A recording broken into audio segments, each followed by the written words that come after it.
and welcome back to The Lettered Creative, the place for bullet journaling, lettering, and calligraphy enthusiasts. Today, I'm sharing with you my May Plan With Me setup. Honestly, I had troubles coming up with the way to describe this layout. It's kind of a minimalist print of flowers, butterflies, and nature. A bit like a color in the numbers. This was inspired by the account _difference linked down below, so definitely check them out. This is a totally different style than what I usually do, so I hope you like it. To start off, as always, is my cover page. I created a box as a frame and drew a flower and landscape strips or lines. I think that's the best way to describe it, kind of as strips of land that are layered with different colors. I decided to go with a smoky blue-green, a golden pale yellow, burnt orange, this kind of pinky mild red, and this is what the website calls it, but it's a port red. I was trying to go for a more muted palette, but I realized I don't really have the colors that I envisioned, or maybe this is just an excuse to buy more stationery.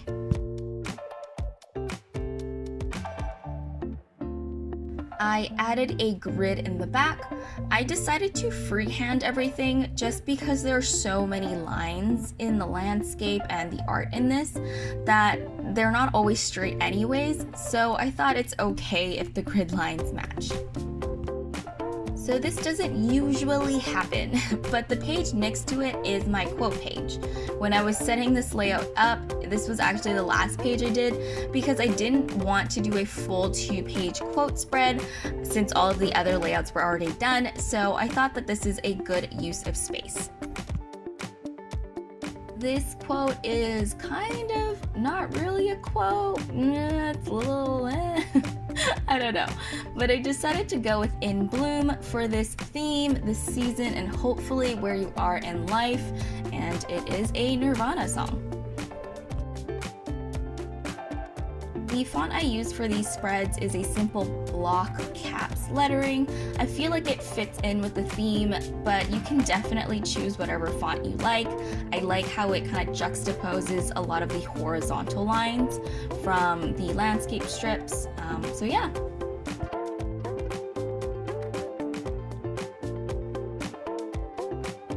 I draw a big flower and a butterfly.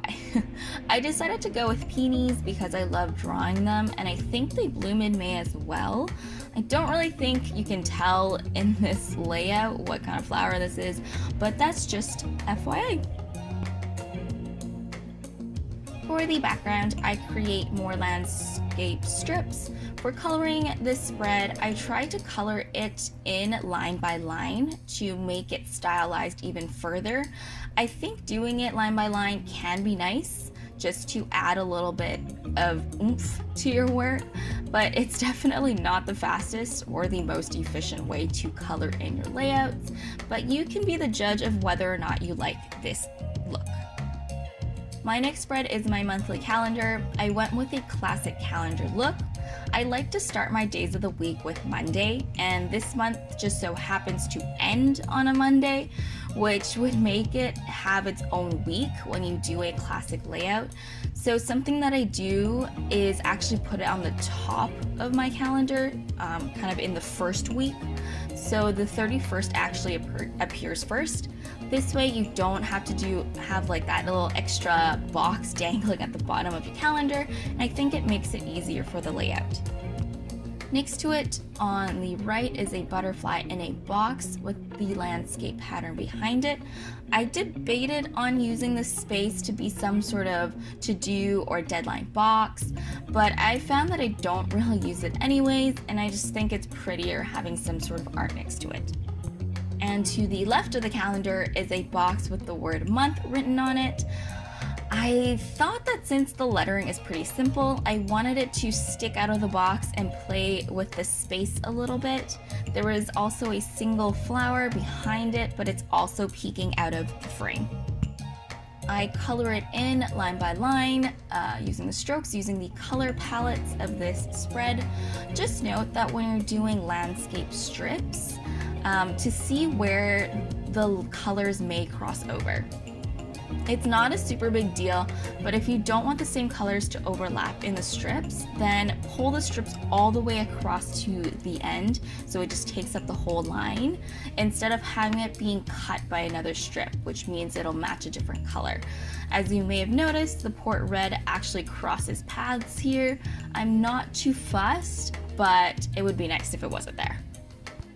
For the calendar, I didn't want it to feel like the calendar is broken up by the seam of the book, so I drew a box around the calendar and filled it in with, you guessed it, more landscape strips. The sky for all the boxes are the same color, but I tried to make it a little bit different in each of the boxes. So for the month box, it has a yellow flower, so none of the strips are in that color. And with the butterfly box, it's in the mild red, so the strips don't have it. So that's why I wanted the middle calendar to tie in both of it so they have it in all of the colors. I don't even know if anyone would have noticed this detail, but I just felt compelled to tell you. To finish it off, I draw the grid lines behind it. This is another way to make the seam disappear when you connect those grid lines together. The next spread is my thoughts page. I went with a large framed box with the words thoughts peeking out at the top in block letters. On the side of the box, I drew 2 flowers and a butterfly to accent this because I feel like it would be a little boring otherwise. So here is another thing with changing up your spreads. If you haven't noticed already, I am actually using a brown brush pen instead of my usual black. This is a super subtle change, but I wanted this layout to be more muted, and the black would actually stand out much stronger versus this brown is not only lighter, but it makes the spread warmer and blends in with the rest of the colors. So changing your fine liner for another dark color can give a simple shift in look. Try it out next time and let me know what you think.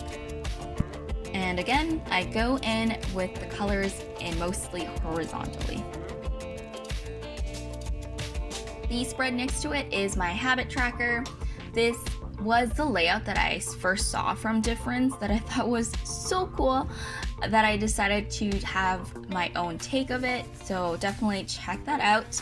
I write the title vertically and have the trackers next to it. There is an alternating box with a flower in it. Next to it is where I'm going to track my habits. I went with circles that I will color in with one of the colors from the theme. This is a reminder again, I think it's shown throughout this whole layout, but the pen that you use to fine line is super important to not be water-based because it will smudge when you go in with another color. I didn't want it to have a lot of pattern of sorts for the layouts with the colors that I use. I like that it's kind of a mess actually, so that it's the same for when I'm filling out the colored boxes. I try to make it as random as possible with gaps in between the colors. I think I will fill the tracker circles with the corresponding flower color, but I'm not committed to the idea just yet. I color in the butterfly in blue just because my thought page next to it is so blue right next to it. I wanted to limit it on this spread. Plus, I hadn't actually colored any of the other butterflies blue yet, so it seemed right. Habits is colored in randomly as well. I personally like having yet another contrast from the page next to it, but the color and the theme ties them together. The thoughts page, the header is not colored in at all, but the habits page is. The thoughts page has color filled to the edges. The habits page is hollow with the grid lines. There is a one big focal point on the thoughts page, while the habits is pretty scattered and even. I find that it's fun and it makes it more interesting when I look at the spread, and it also kind of makes the thought process of creating the spread easier, in my opinion. My next spreads are also sort of connected. On the left is my self-care spread and the right is my mood tracker. The left side is a bundle of flowers grouped together, a giant peony with smaller ones surrounding it, and there is a small little butterfly next to it as well. To the left of it is a box. On top of it is the word self, and at the bottom is care around it, and this is where my self-care bingo list is going to be. So you've probably all heard my list already since I've done it so many times in my previous videos, so I'm not going to read them out here. Instead, you can hear me ponder about how I'm going to fill this out. Since there are clearly no marked boxes, I can't just check it off once something is done. I have two ideas. One is to just do a little dot next to it for the ones that I've done in the theme colors, which is kind of boring but won't be super messy, because my other idea is to cross out the ones that I've done with the colors similar to the one I've been doing, the landscape strips, which could be a big hit or miss. Let me know what you think in the comments. I again try to randomize the colors. I don't have the clip of this, but I end up drawing grids on this page that you will see during the final flip through. Next to it is my last but not least mood tracker. My tracker is a giant butterfly. I've definitely seen other people do this before, but I've never really done it myself, and I'm so excited to fill this out to see what the butterfly will look like at the end of this month. My butterfly drawing skills isn't the best, but something that I found that helps with the design is to not only draw the pattern, I guess like the segments of the butterfly as the design with only one type of weight. The design looks better when you group some of it with thicker lines and shape the segments out. Yeah, I hope that makes sense, and it makes it easier for you when you're drawing your butterflies. Something with fine lining with a brush pen is that it is very easy to fray the tip, so make sure to continually rotate the side you put pressure on, especially when you're coloring it in. The brown Tombow that I have is a hard tip and doesn't actually bend that well, so it's actually best to just angle the way you hold your pen versus pressing down hard to get the side of the brush tip to lay flat. This way you're keeping your pens to last a bit longer. With the butterfly, there are some flowers behind it. I realized I hadn't colored in any of the flowers with the port red before, and it's kind of with good reason. It's a really dark color and you actually can't see the brown when it goes over it. So for this flower, I actually had to color around the brown, which is a little bit more tedious than the other colors, but I think the effect actually looks really cool. The moods I'm tracking in the circles at the bottom. Instead of doing the usual emoji faces, emotional faces, I guess, I was inspired by _difference's weather spectrum. So now if it's a really bad day, it's pouring rain, semi-bad days are drizzling, meh days are cloudy, content days are cloudy with sun, and happy days is just full sunshine. Similar to the previous page, I love the different ways the spread contrasts each other, as well as being their own spreads, but it works together as a whole.